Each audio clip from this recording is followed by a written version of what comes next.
The gavel didn't just fall, it shattered the silence. Mark Miller stared at Judge Maria Sanchez, his face a mask of disbelief. He had demanded this divorce. He had flaunted his mistress. He had offered his wife peanuts to disappear quietly. Mark wanted a new life, and he was about to get one. Just not the one he'd planned. Across the courtroom, his mistress, Chloe, was already inching her chair away from him, and the woman he had tried to discard, his wife Sarah, was looking directly at him. And for the first time in a decade, she was smiling. The silence in the Miller house had become a physical weight. It was a 3-bedroom colonial on a tree-lined street in suburban Connecticut, the kind of house that was supposed to radiate warmth and family. Instead, it felt like a museum, and Sarah Miller was its lonely curator. Their 15-year marriage had calcified. Mark Miller, once the ambitious, charming man she'd fallen for, had become a man of polite, cutting absences. He was the CEO of Green Tech Solutions, a B2B software company he'd built from scratch, or rather, as he always told it, he had built it. Sarah was just the supportive wife, the one who'd given up her promising graphic design career to manage the home front, the one who'd handled the endless networking dinners, remembering the names of partners' wives and children, the one who, in the early days, had balanced the books and designed the company's first logo when they couldn't afford a professional. But those days were long gone.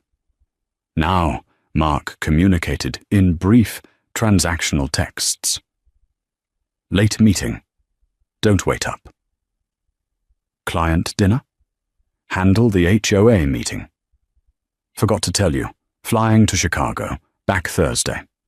This Tuesday was their 15th anniversary.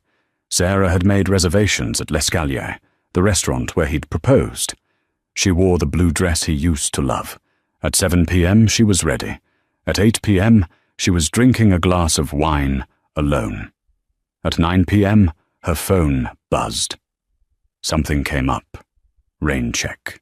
Rain check, she whispered to their sleeping golden retriever Buster. He wants a rain check on 15 years. She knew, of course. The knowing had been a dull ache in her chest for 6 months. It started with the new, expensive shirts. Mark had never cared about fashion. Then came the sudden obsession with the gym, the scent of a different, floral perfume on his suit jacket, and the locked screen on his phone, which he now guarded like a state secret. Sarah wasn't a fool. She was just tired. She had confronted him 2 months ago. Mark, are you seeing someone? He had perfected the art of gaslighting. What? Sarah, that's insane. I'm working 80-hour weeks to provide this. He gestured around their expensive kitchen. I'm exhausted. The last thing I need is you being insecure and paranoid. God, is that what you do all day? Sit around and invent problems? He made her feel small. He made her feel guilty for questioning the very man who was betraying her. But the evidence was mounting. The credit card bill, which she still managed, showed charges she couldn't explain. Dinners at places he'd never take her. Hotel bars on nights he was supposedly at the office. And a recurring, significant charge from a high-end jewelry store, Boucheron. He hadn't bought her jewelry in 5 years. She had spent the last week in a cold, quiet dread, waiting for the axe to fall. She didn't have to wait long. Mark came home just after 11 p.m., not on Thursday, but on Wednesday night. He didn't look tired from a business trip. He looked energized, almost giddy. He dropped his keys in the ceramic bowl by the door, a bowl Sarah had made in a pottery class she took to fill the empty hours. Sarah, he said, walking into the kitchen where she was wiping down the already spotless counter. We need to talk. Her heart hammered against her ribs. Okay. He didn't sit. He leaned against the marble island, crossing his arms. It was a power pose. A CEO's pose. I'm not happy, Sarah. I haven't been for a long time. She gripped the counter, her knuckles turning white. I know things have been difficult, Mark. We can try therapy. We can— No, he cut her off, his voice flat. I'm done trying. I want a divorce. The words hung in the sterile air. Divorce. It was a word for other people, for messy, broken families, not for them. You want a divorce? Yes, and I want to be upfront with you. I've met someone. There it was. The abstract knowing was now a concrete fact. Who? She managed to ask, her voice a dry rasp. Her name is Chloe Jensen, he said, almost proudly.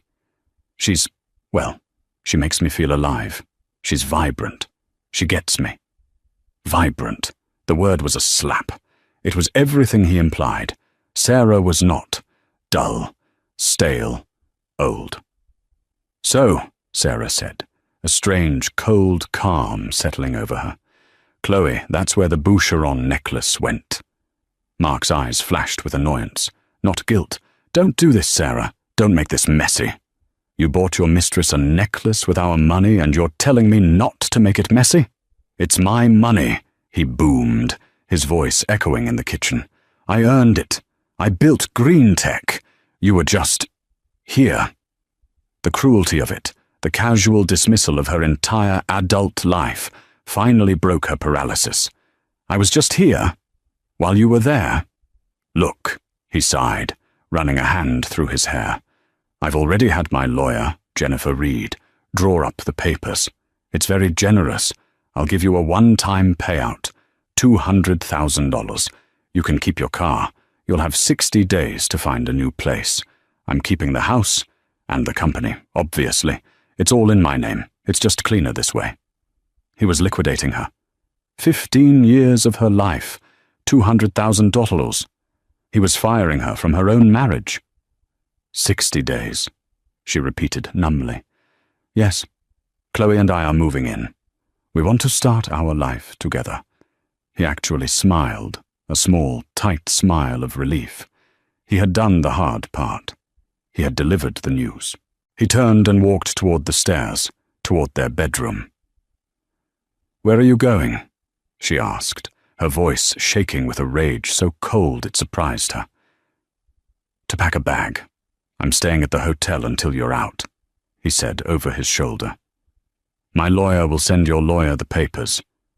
Just get a lawyer, Sarah. Someone cheap. Don't try to fight this. You'll lose. He disappeared upstairs. Sarah stood rooted to the spot, the smell of lemon polish on her hands. He thought she was just a housewife. He thought she was just here. He thought she would lose.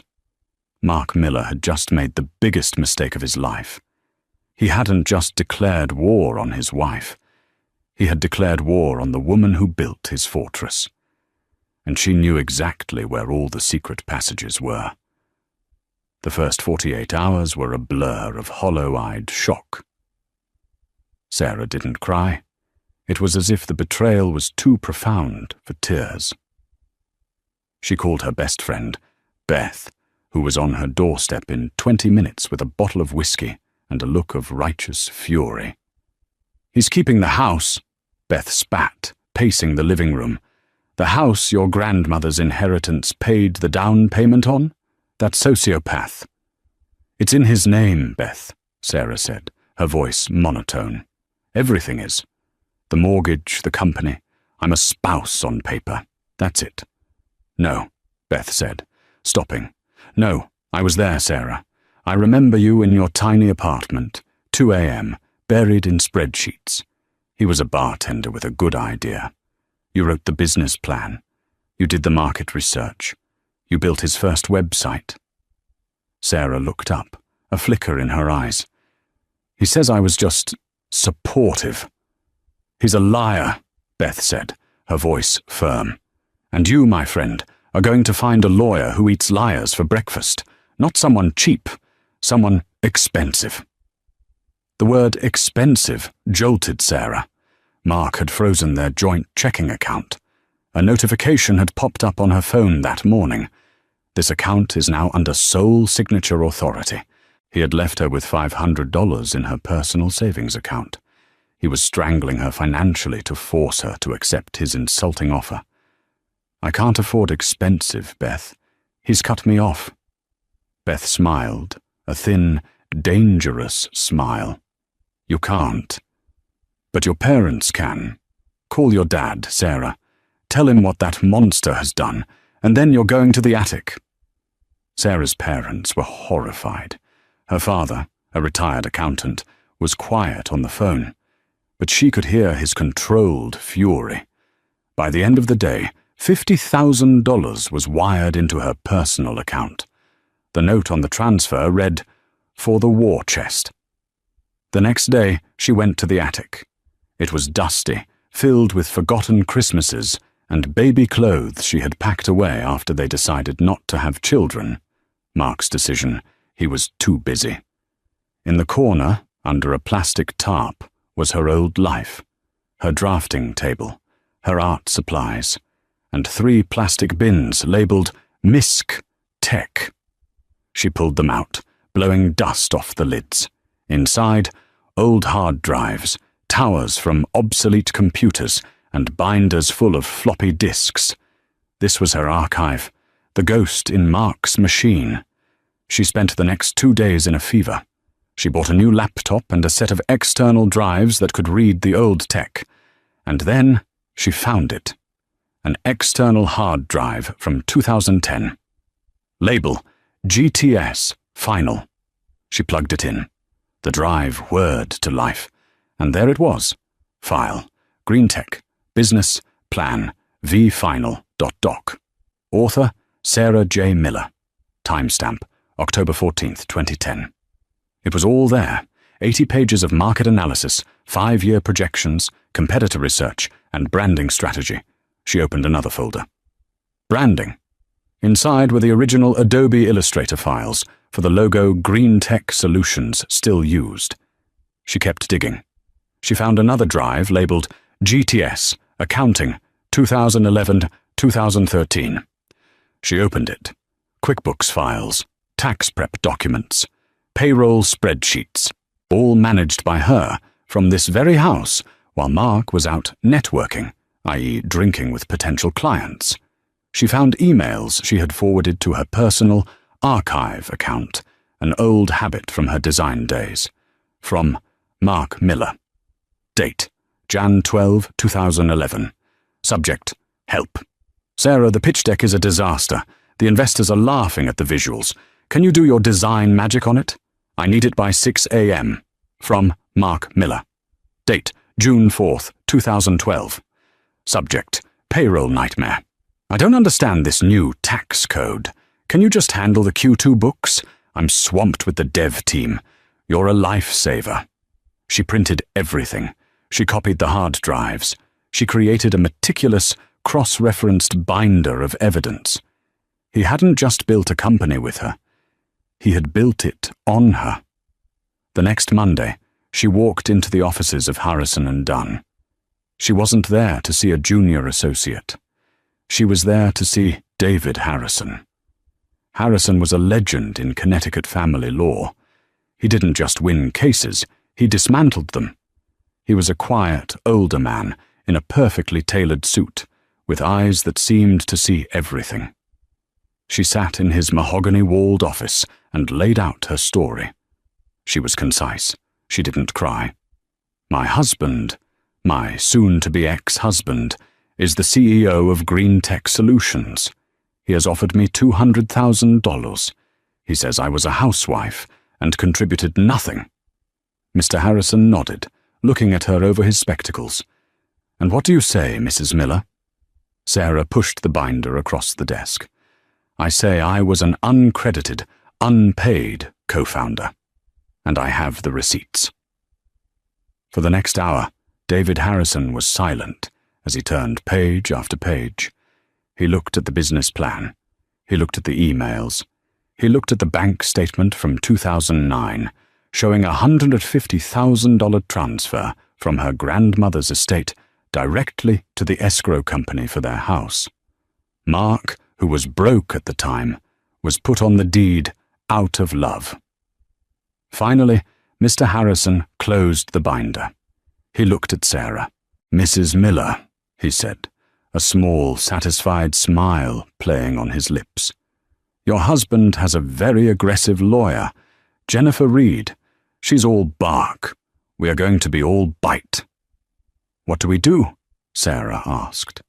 "Now we do two things. First, you're going to give me the login to that joint credit card account. My forensic team will find out who Chloe Jensen is and how much of your marital money he's been spending on her. This is called dissipation of marital assets, and judges loathe it. And second?" "Second," he said, steepling his fingers. "We let them be arrogant. We say nothing. We comply with all requests. We let Mr. Miller and Ms. Reed walk into that courtroom believing their own lie. We let them build their entire case on the wonderful, fragile, and utterly false assumption that you were just a housewife." For the next 3 months, Sarah lived in a state of suspended animation. She moved into a small, furnished apartment, leaving the sterile colonial house to Mark and his new life. Mark, true to his word, had Chloe Jensen move in within a week of Sarah leaving. Sarah knew because her friend Beth, who lived 3 streets over, accidentally drove by and saw a pink convertible in the driveway. Mark's arrogance was breathtaking. His lawyer, Jennifer Reed, sent a barrage of hostile letters. They were discovery requests, demands for Sarah's financial statements, all laced with the condescending assumption that she had nothing to show. Mr. Harrison's advice was simple. We comply, fully. We give them every bank statement, every receipt. We have nothing to hide. They, on the other hand, are hiding everything. While Ms. Reed was busy trying to prove Sarah had spent $200 on a spa day in 2019, Mr. Harrison's forensic accountant, a quiet woman named Dr. Evelyn Hayes, was waging a different kind of war. Dr. Hayes was a digital bloodhound. She followed the money, and Mark, blinded by love and hubris, had left a trail of breadcrumbs a mile wide. The first major discovery was Chloe Jensen. She wasn't just some girl he'd met. She was a 26-year-old influencer whom Mark had met when she was hired to do a short-lived social media campaign for green tech. Dr. Hayes compiled a report. It was chilling in its detail. "Mr. Miller isn't just funding a lifestyle," Mr. Harrison explained, sliding the report across the conference table to Sarah. "He's funding a business. Hers." The report detailed 1. Leased for Chloe, paid for from the Green Tech marketing and expenses account. 2. A $6,000 a month apartment in downtown Hartford, leased for Chloe 3 months before Mark asked for the divorce, paid for, again, by Green Tech. 3. Over $120,000 in charges on a corporate Amex card given to Chloe, Chanel bags, trips to Cabo, dinners at Nobu. "He's been embezzling," Sarah whispered, horrified. "Not technically," Mr. Harrison said. "Since he's the sole owner on paper, he's just spending company money. But it's marital property. He is actively and deliberately dissipating the marital estate to fund his affair. As I said, judges find this distasteful." But Dr. Hayes wasn't done. She had found something else. Something buried deep in the Green Tech servers, which Mark had foolishly failed to lock his housewife out of. "Your husband's company is in trouble, Mrs. Miller," Harrison said, his tone serious. "What?" "But he just landed the Patterson deal." "He did, but he's been so distracted by Miss Jensen, that he's been making catastrophic business errors. He's been using company funds as his personal piggy bank. He's over-leveraged. He took out a massive line of credit against the company's assets to fund his expansion and his girlfriend." Dr. Hayes had found a series of panicked emails between Mark and Richard, his CFO. From Richard. Subject: urgent. Q3 cash flow. Mark: we can't sustain this level of consulting payouts to CJ Holdings. Chloe's Sham LLC. We are going to miss payroll if we don't land the next round of funding. From Mark. Subject: urgent. Handle it, Rich. That's what I pay you for. Don't question my expenses. Mark was a ship sinking, and he was drilling holes in the hull to impress a passenger. What does this mean for me? Sarah asked. It means his generous $200,000 offer isn't just an insult, Harrison said. It's likely all he thinks he can afford to give you without blowing up his own life. He's trying to get you out before the whole house of cards comes down. So, the company's worthless? Sarah felt a pang of despair. The company she had helped build. Not at all, Mr. Harrison smiled. It's mismanaged. Terribly. But the core technology, the code, the part you helped strategize, is incredibly valuable. It just needs a competent hand on the tiller. Someone who isn't spending its profits at Chanel. The strategy shifted. They weren't just going for alimony. They weren't just going for the house. We are going for the company, Mrs. Miller, Harrison said. It is as much yours as it is his.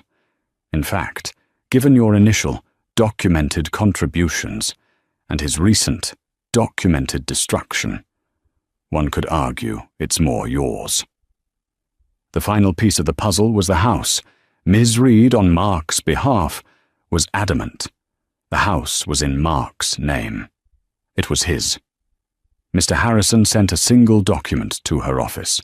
It was a certified bank statement from Sarah's deceased grandmother's estate, showing the wire transfer of $150,000 and a copy of the closing statement for the house, showing a $150,000 down payment.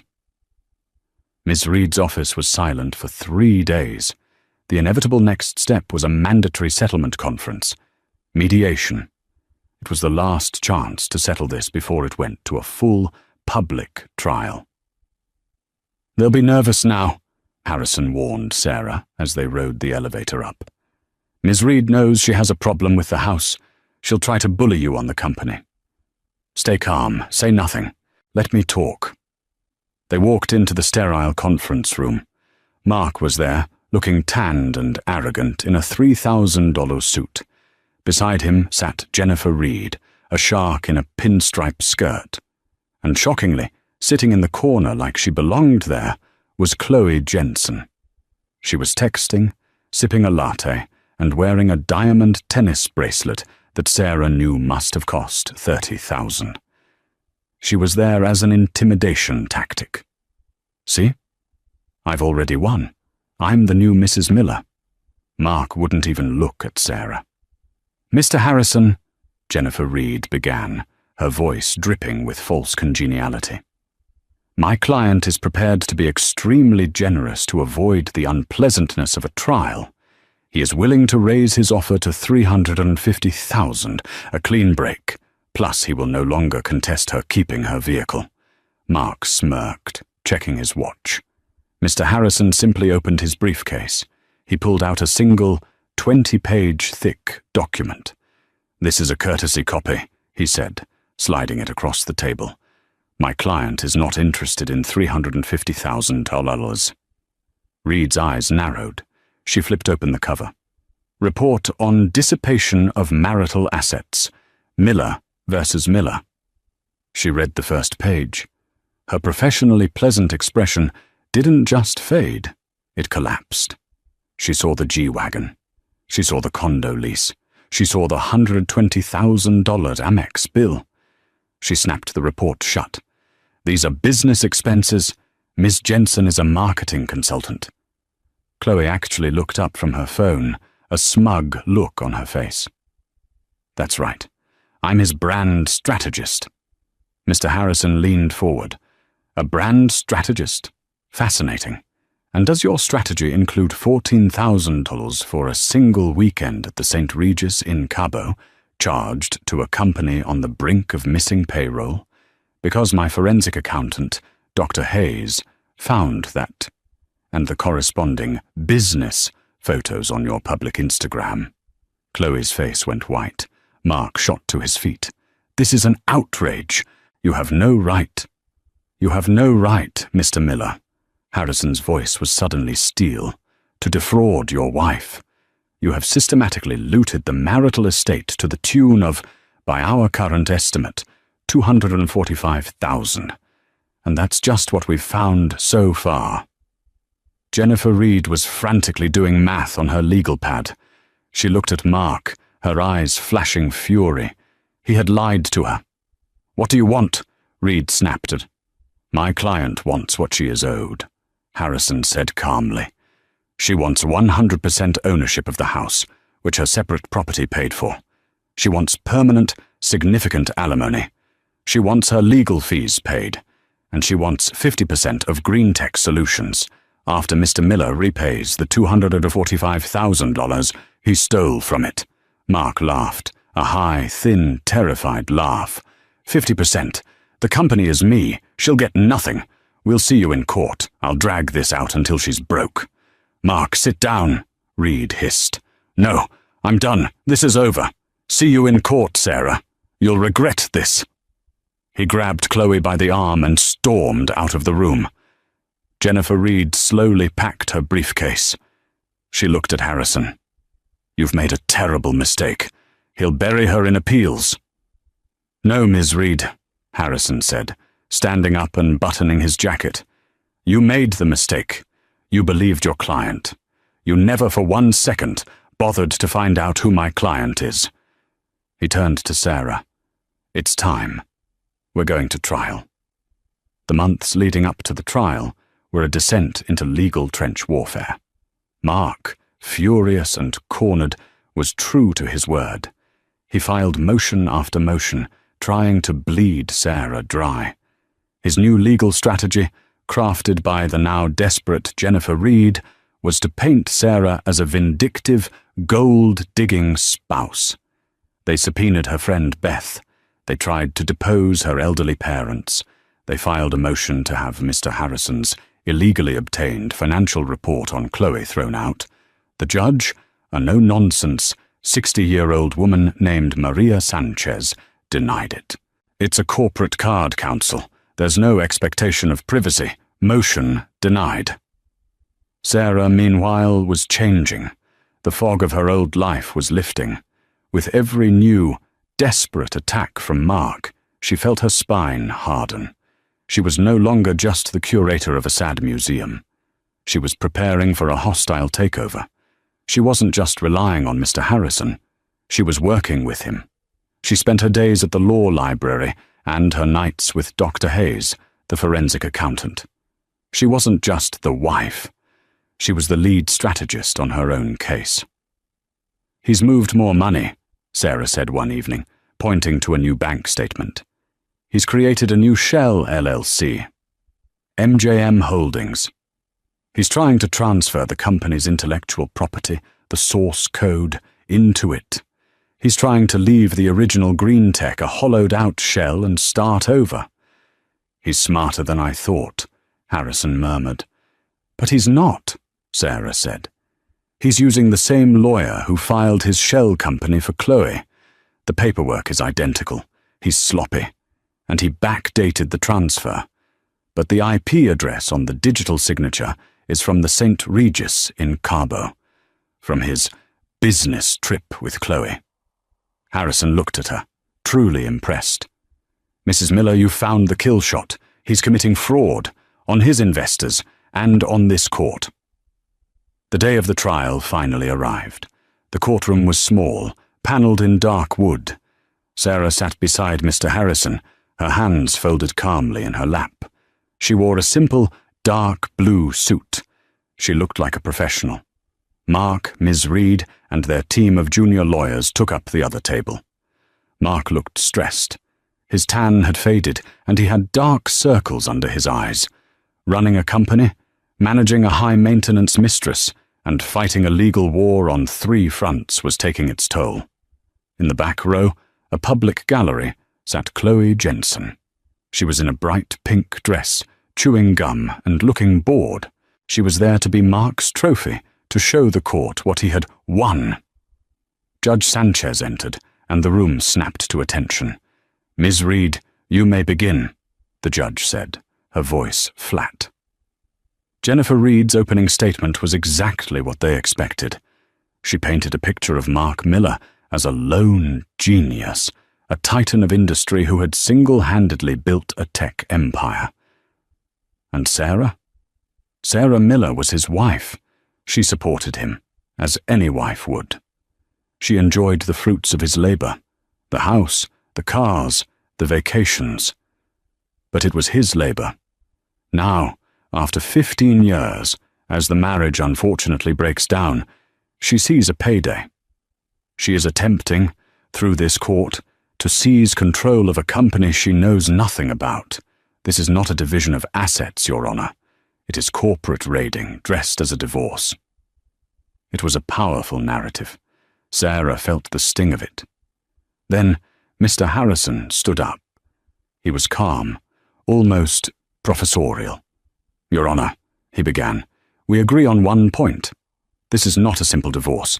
It is about a corporation, a partnership, one that began not in 2011, when Green Tech Solutions was incorporated, but in 2009, in a small apartment, with 2 people. My client, Sarah Miller, and the man she would later marry. Ms. Reed's narrative is compelling, but it is fiction. We will prove, with documented, time-stamped evidence, that Sarah Miller was not just supportive. She was foundational. She was the company's first strategist, its first designer, and its first financial controller. We will also prove that Mr. Miller, far from being a lone genius, has spent the last year systematically and illegally looting this marital partnership to fund an extravagant lifestyle with his mistress. This isn't a payday, Your Honor. It's a reckoning. The air in the courtroom crackled. Judge Sanchez looked at Harrison, then at Mark, her expression unreadable. "Call your first witness, Ms. Reed." I call Mark Miller to the stand. Mark Miller walked to the stand with a practiced, confident stride. He was in his element. He was a CEO. He knew how to sell, how to command a room. He smiled reassuringly at Judge Sanchez. Jennifer Reed led him through his story. It was the same one he'd been telling for years, the one he'd come to believe himself. "Mr. Miller, tell us about the founding of Green Tech Solutions." "Well," Mark began, "I had this idea back in 2010, a new way to handle B2B logistics. I worked out of my garage for 18 hours a day. It was grueling. I bootstrapped the entire thing myself." "And what was Mrs. Miller's role in this? Did she help with the company?" "Sarah? Oh, she was great. She brought me coffee, made sure I ate. You know, supportive wife stuff. She was always proud of me. But business? No, that was all me. She doesn't have the head for it." Sarah sat perfectly still, her eyes fixed on her husband. He delivered the line without a hint of irony, a casual, devastating lie. "And the house," Reed continued. "Who purchased the marital home?" "I did. I bought it in 2009, just before we got married. I wanted to provide a home for us. So the down payment came from you?" "Yes. My savings." Mr. Harrison made a small note on his legal pad. For an hour, Reed built her case. Mark the provider, Sarah the beneficiary. When she was finished, Mark looked supremely confident. He'd nailed it. "Mr. Harrison, your witness," Judge Sanchez said. David Harrison walked slowly to the podium. He shuffled his papers, a harmless old man. "Mr. Miller, you stated you founded Green Tech all by yourself. Is that correct?" "Yes, absolutely." "And that your wife doesn't have the head for business?" "She's an artist," Mark said with a condescending shrug. She's creative. But no, she's not a business person. Right. Harrison pulled a thick, bound document from his briefcase and had it marked as Exhibit A. Your Honor, this is an 80-page document, time-stamped October 14th, 2010. Mr. Miller, can you identify it for the court? Mark squinted at the cover page. His smile faltered. It looks like a business plan, he stammered. Indeed it does, Harrison said. It's the original business plan for Green Tech Solutions, the very one you used to secure your first round of angel funding. Can you please read the name listed under author? Mark's blood drained from his face. He was silent. Read it, Mr. Miller. Sarah J. Miller, he whispered. I'm sorry, I couldn't hear you. Sarah J. Miller, he said, his voice cracking. So, the foundational document for your entire company, the one you said you bootstrapped, was written by your artistic wife? She helped type it up, Mark fumbled. The ideas were mine. Were they? Harrison moved to Exhibit B. This is a set of original Adobe Illustrator files, dated September 2010. They are they not, the logo for Green Tech Solutions? The same logo you use today? I guess. And who is the creator of these files, Mr. Miller? Sarah Miller. And Exhibit C, Harrison continued, his voice picking up speed, becoming a relentless drumbeat. A series of emails. Here's one from you to my client, dated January 12th, 2011. Sarah, the pitch deck is a disaster. Can you do your design magic? And another, June 2012. I don't understand this new tax code. Can you just handle the Q2 books? Did you send these emails, Mr. Miller? Mark was visibly sweating. It was a long time ago. I don't recall. You don't recall your wife acting as your unpaid CFO and Chief Creative Officer for the first 3 years of your company's existence? That's a lie. She was just helping out. Objection. Reed shot up. Counsel is characterizing. Sustained, Judge Sanchez said, but she was staring at Mark. Answer the question, Mr. Miller. Was your wife handling your books, yes or no? For a time. A short time. Thank you. Harrison turned a page. Now, let's talk about the house. You testified under oath that you paid the down payment from your savings. I did. Mr. Miller, in 2009, what was your occupation? I was in transition. I was bartending while I got the company off the ground. And what were your total savings as a bartender in a transition? I don't remember. Let me help. Harrison produced Exhibit D. This is your 2009 W-2 from the Keg and Barrel and your bank statements. Your total income was $28,000. Your savings account had well on $200. Is that correct? Mark was silent. He looked at his lawyer, who was staring down at her pad, refusing to meet his eye. Mr. Miller? Yes. Then how? Harrison asked, his voice soft but deadly. Did you make $150,000 down payment on your house? Mark stared, trapped. Allow me, Harrison said, producing Exhibit E. This is a certified bank statement from the estate of one Martha Jensen, my client's grandmother. It shows a wire transfer for $150,000 directly to the title company for your home. Your name isn't on this account, is it, Mr. Miller? No. So, you lied to this court, under oath. Your wife didn't just not have a head for business. She was your business. And she didn't just live in your house. She bought it. Harrison turned to the judge. We are not done, Your Honor. Mr. Miller, Harrison continued, his voice sharp. Let's discuss Ms. Chloe Jensen. You called her a brand strategist? In the back row, Chloe sat up, a smug smile on her face. A strategist, Harrison repeated, producing Exhibits F, G, and H. Is a $75,000 G-Wagon, a $6,000 a month condo, and a $120,000 Amex bill for Chanel and Cabo. Trip's a standard perk for your consultants." "Objection," Reed yelled. "This is irrelevant." "It is theft, Your Honor," Harrison countered. "Dissipation of the marital estate." Judge Sanchez overruled the objection. In the back row, Chloe's smile vanished. She began texting furiously, her face pale. "Now, for the final piece," Harrison said. "An LLC called MJM Holdings. Are you familiar with it?" This was the kill shot. Mark's face went ashen. "A holding company," Harrison pressed, "created 3 months ago. An entity into which you attempted to transfer your company's proprietary source code for $1. Is that correct?" "That's strategic reorganization," Mark stammered. "Is it? Or was it fraud, an attempt to hide your most valuable asset from this court? A shell company, I might add, that you signed the papers for while on your business trip to Cabo with Miss Jensen?"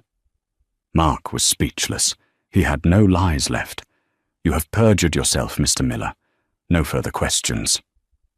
Jennifer Reed, looking sick, whispered, "No redirect."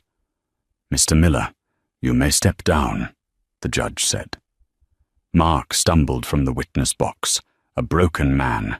He looked desperately to the back row, but Chloe was already standing. She gathered her designer handbag and, without a single glance in his direction, walked quickly out of the courtroom. She was gone. The click of the courtroom door closing was the only sound, sealing his fate. The air in the courtroom was so thick with tension, it was difficult to breathe. Mark Miller sat shell-shocked, his eyes fixed on the empty space in the back row where Chloe had been. Her abandonment was a physical blow, a betrayal so swift and total it had left him reeling, unable even to process the legal catastrophe that had just unfolded. Judge Maria Sanchez looked down at the 2 legal teams. "Mr. Harrison has rested his case. Ms. Reed, do you have any rebuttal witnesses?" Jennifer Reed, who had been staring at her legal pad as if it held the answers to the universe, looked up, her face a mask of professional damage control. "No, Your Honor. The defense rests." "Very well," the judge said, her voice flat. "Then we will move to closing statements. Ms. Reed, you may begin." This was it.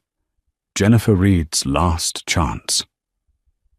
She stood, buttoning her jacket, and walked to the center of the floor. She had to pivot. The facts were a disaster. Her only remaining play was emotion and fear.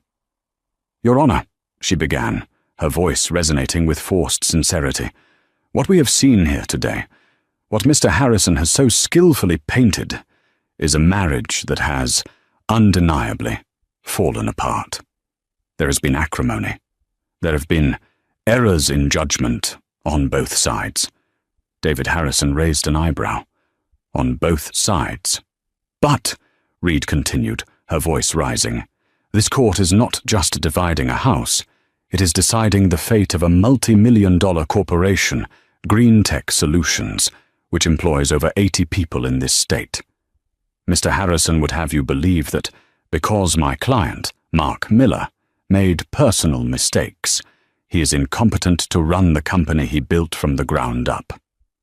She gestured toward Mark, who was trying to look suitably humble and wronged. "He is Green Tech Solutions," she declared. "He is the engine. He is the rainmaker. He is the mind that has driven its success. To give control of this complex, high-tech firm to Mrs. Miller, a woman who, by her own admission, has not held a formal job in 15 years, would not be justice. It would be a death sentence for the company.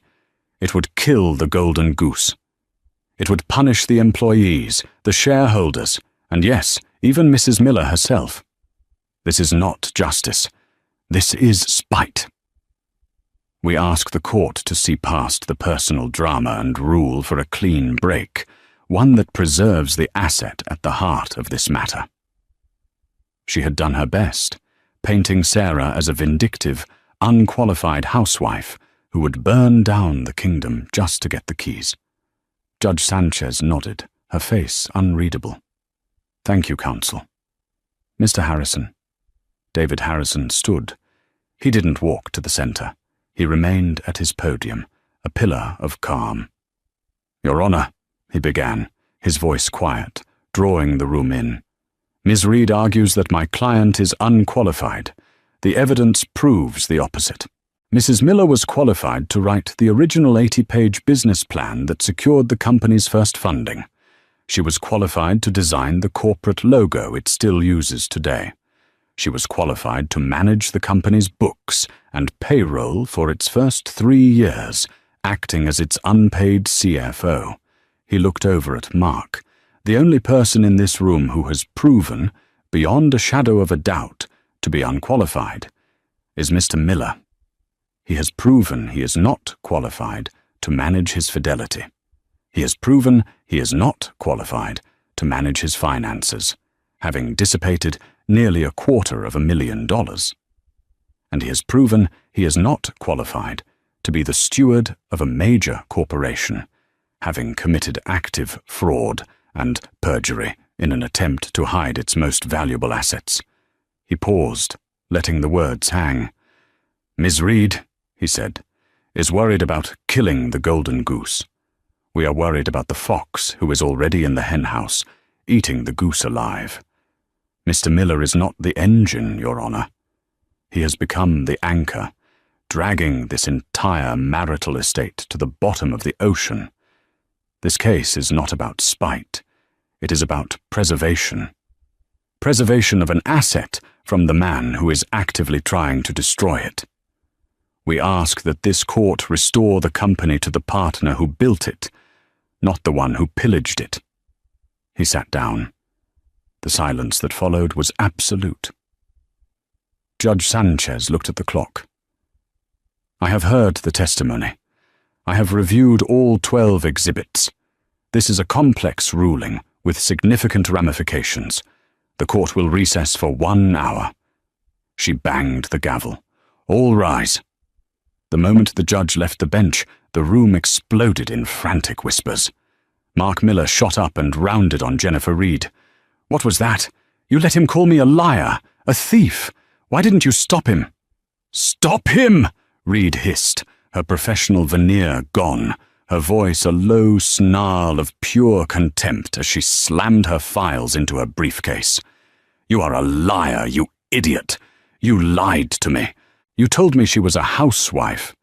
You told me you bought the house with your savings, your $1,200 savings. You handed them the gun and they shot you between the eyes. Don't you dare blame me for this. You're lucky I didn't walk out." Mark recoiled, stunned. He looked desperately around the room, as if searching for an ally. He saw only the stern face of the bailiff. He was utterly, completely alone. Across the aisle, Sarah was breathing, deeply and slowly. "What happens now?" she whispered to Harrison. "Now, we wait," he said, patting her hand. "The evidence is ironclad, Sarah. A judge's ruling is never guaranteed, but Judge Sanchez is a fair woman, and she is not a fool. She saw exactly who was telling the truth." They walked out into the sterile courthouse hallway for the recess. Mark, his face pale and blotchy, spotted Sarah. He made a move toward her, a look of pure desperation on his face. Harrison stepped slightly in front of her. "Sarah," Mark pleaded, his voice cracking. "Sarah, please, we can still fix this. Don't let her ruin us. It's our company. Ours. I'll give you 50%. A true 50-50 split. We can run it together, just like the old days. Please, tell him to stop. Tell him to go back in there and accept the 50% deal. He was negotiating. After everything, after the lies, the mistress, the perjury, he was negotiating. He didn't see a wronged woman.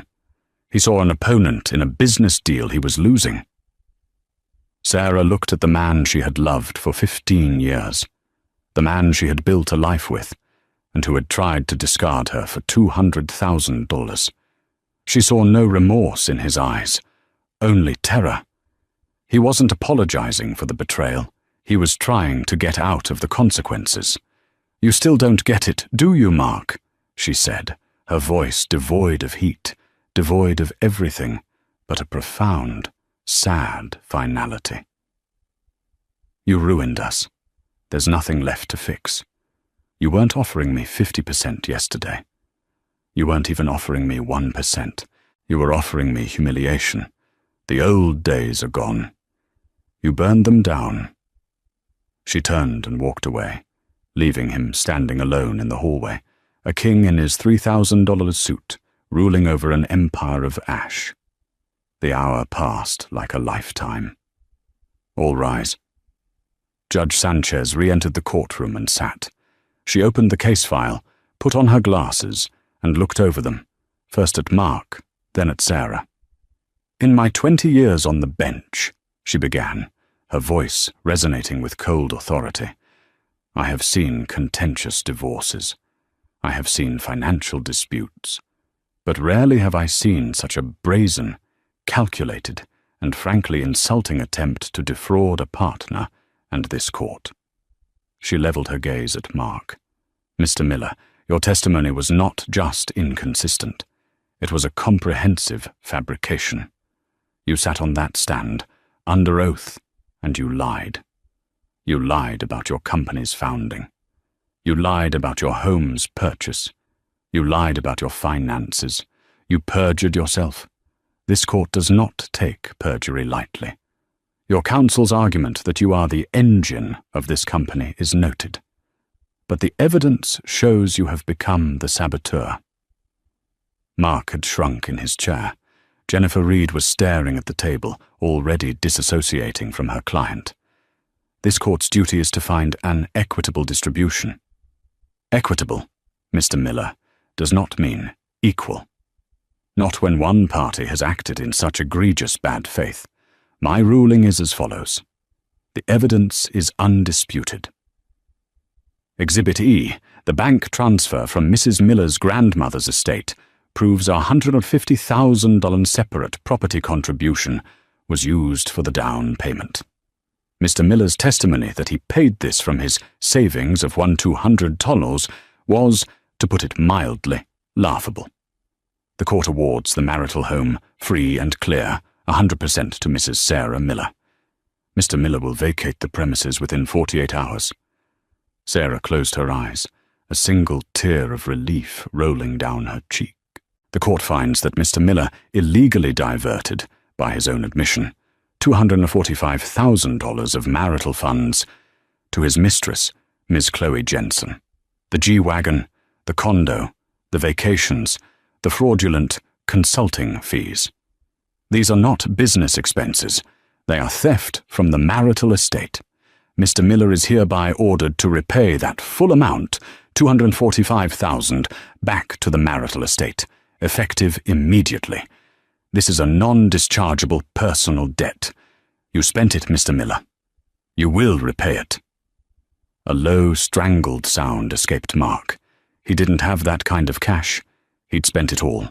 This is the heart of the dispute. Ms. Reed argues Mrs. Miller is unqualified. The evidence, Exhibits A, B, and C, proves she was not just a founder. She was the founder. She wrote the map. Mr. Miller, you were the salesman. A salesman is useless without a product.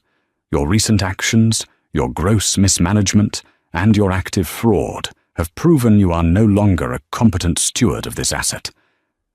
An equal 50-50 split, the judge continued, would be a disservice. It would chain Mrs. Miller, the innocent party, to the very man who defrauded her. It would be untenable. The judge looked directly at Mark, her eyes like chips of ice. Therefore, this court finds that an equitable distribution requires a controlling interest be given to the partner who has proven to be its responsible founder. The court awards 65% of Green Tech Solutions to Mrs. Sarah Miller. The sound Mark made was a strangled, wet choke. He lunged forward as if to stand, and Jennifer Reed had to physically put a hand on his chest to hold him down. "Mr. Miller," the judge continued, ignoring the outburst, "will retain a 35% minority stake. This stake will be non-voting. He is hereby removed as CEO, as an officer of the corporation, and from the board of directors, effective immediately. His access to all company accounts, buildings and servers is revoked as of this moment." It was a complete and total annihilation. The shell company, MJM Holdings, is a clear instrument of fraud. It is hereby ordered dissolved. All assets transferred to it, including the company's proprietary source code, are returned to Green Tech Solutions, effective immediately. And finally, given Mr. Miller's perjury, his fraud, and his scorched earth legal tactics, he will pay for all of Mrs. Miller's reasonable legal and forensic accounting fees. Further, due to the extreme financial and professional harm he inflicted, he will pay spousal support of $10,000 per month for a period of 7 years. Judge Sanchez took a breath and looked at the broken man at the defendant's table. "Mr. Miller, you demanded this divorce. You wanted a new life. You are free to pursue it. But you will do so with nothing but the clothes on your back, a 35% non-voting stake in a company you no longer control, and the staggering personal debts you have incurred. This court is adjourned." The gavel struck the wood. The sound was like a cannon shot in the small room. For a full 30 seconds, no one moved. Mark Miller was catatonic, staring at the judge's empty chair. Sarah let out the breath she felt she had been holding for 15 years. It was shaky, ragged. She turned to David Harrison, tears of relief and shock streaming down her face. "Thank you," she whispered, her voice thick. "Thank you." "You did the work, Mrs. Miller," Harrison said, a rare, warm smile on his face. "You just needed the right tools, and you had the receipts." Across the room, Jennifer Reed snapped her briefcase shut. She looked at her client with pure, unadulterated contempt. "Don't call my office," she snarled. "I'll be billing you for today, and I expect to be paid." She turned on her heel and stormed out of the courtroom, leaving Mark utterly alone. Sarah and Harrison stood and began to walk toward the exit. As they passed his table, Mark looked up. His face was a terrifying mask of disbelief, rage, and bottomless desolation. He didn't speak. He couldn't. The man who had commanded boardrooms with his booming voice was rendered mute. The finality of his ruin had stolen his words. Sarah didn't stop. She didn't look back.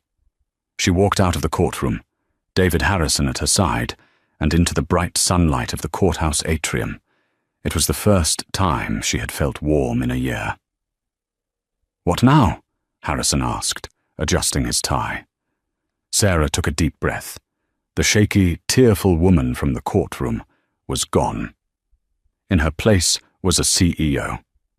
She pulled out her phone, her hands perfectly steady.